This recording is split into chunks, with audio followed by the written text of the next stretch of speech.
Hello, today I'm in Alfa Romeo Stelvio. In this video I'll show you where are the USB ports.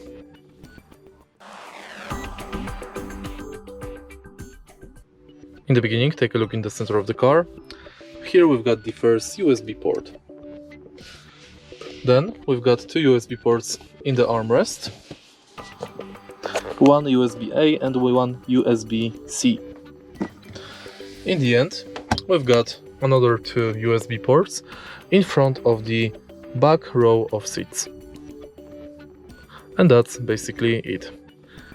If you find this video helpful, please leave like, comment and subscribe.